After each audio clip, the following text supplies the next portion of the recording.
Je désire ardemment de connaître Christ et la puissance de sa résurrection et la communion à ses souffrances, et même de mourir comme il est mort.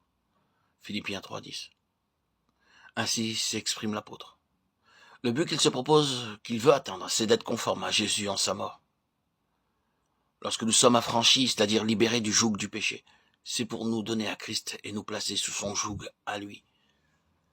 C'est pour n'avoir pas compris dans l'expérience ce que dit l'apôtre dans ce passage de l'épître aux Philippiens que des chrétiens lui ont donné une importance hors de proportion.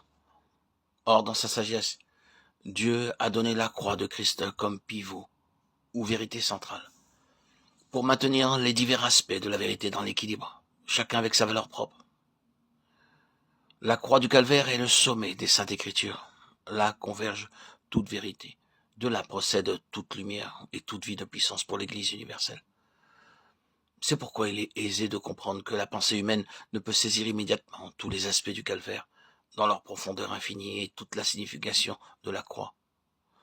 Venons-nous d'assimiler par la grâce de Dieu et avec le secours du Saint-Esprit ce que nous croyons être toute la vérité, que d'autres horizons se découvrent à nos yeux. Nous ne sommes que sur les rives d'un océan, celui des richesses insondables de Dieu.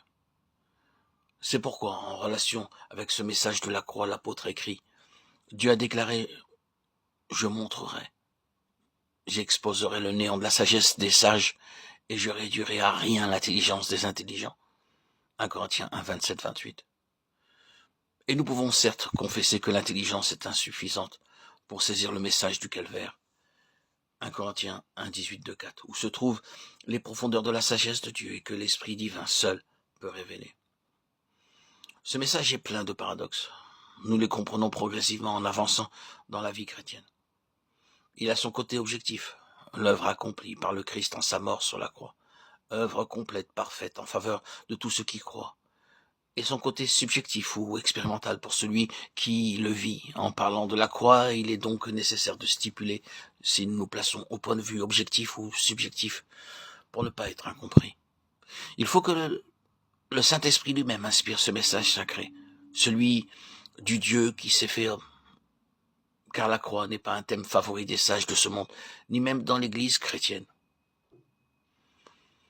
Les seuls mots de la croix et du sang semblent être des pierres d'achoppement pour l'intellectuel, le sage selon le monde, comme au jour de l'apôtre Paul. Le Saint-Esprit veille aussi sur la réception et l'assimilation de ce message parmi les croyants. Il faut bien qu'il en soit ainsi pour que se réalise le désir de Christ concernant son Église. Puisque toute radiation de vie et de puissance pour l'Église viennent de la croix du calvaire. Il est facile de comprendre la nécessité d'une connaissance croissante du sacrifice du Seigneur avec le secours du Saint-Esprit.